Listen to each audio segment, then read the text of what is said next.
తండ్రి ఒకరిని తండ్రి ఒకరిని ఆదరించినట్లుగా మీరు ఆదరించేవారు నాయన, ఆదరించిన నాయన ఆదరణకర్త నీకే స్తోత్రాలు తండ్రి, స్తోత్రాలు తండ్రి.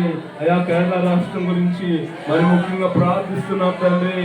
దేవా మా ప్రార్థన ఆలకించండి నాయన, మా ప్రార్థన ఆలకించండి నాయన. దేవా ఇద్దరు ముగ్గురు కూడి ఉన్న చోట్ల అయా మీరు నిలిచి ఉండి ఆలకించే దేవుడు నాయన, ఆలకించండి తండ్రి. నీకే స్తోత్రాలు, స్తోత్రాలయ్యా, స్తోత్రాలయ్యా. మమ్మల్ని అయితే సజీవులుగా ఉంచావు నాయన, మమ్మల్ని అయితే దేవా అయ్యా నీ రక్తం చాటును భద్రపరిచావు నాయన, క్షేమాన్ని ఇచ్చావు నాయన, భద్రతనిచ్చావు నాయన.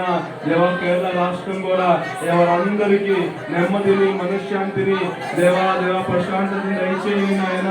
దేవా అయా అయా అయా అయా అనేక మంది తండ్రి ప్రాణ నష్టం జరిగింది నాయన, అనేక మందికి దేవా తండ్రి తండ్రి తల్లి జాడ పిల్లకి లేక పిల్ల జాడ తల్లికి లేక అయా అయోమయంలో ఉన్నారు నాయన. మమ్మల్ని అయితే క్షేమంగా ఉంచావు నాయన, మా కన్న తండ్రి. నీకే స్తోత్రాలు నాయన. ఉన్నది లేనట్టుగా లేనిది ఉన్నట్టుగా చేయువాడా హనువాడా నీకే స్తోత్రాలు. ఆ కేరళ రాష్ట్రాన్ని క్షేమాన్ని దయచేయండి, భద్రతను దయచేయండి. ఇక్కడున్న ప్రజలను దీవించండి, ఇక్కడున్న ప్రజలకి వాక్యం అర్థమయ్యే మా అందరికి అర్థమయ్యే కృపను దయచేయమని యేసు క్రీస్తు నామములో ఈ ప్రార్థనలు అడిగి వేడుకుంటున్నాం తండ్రి. ఆమేన్.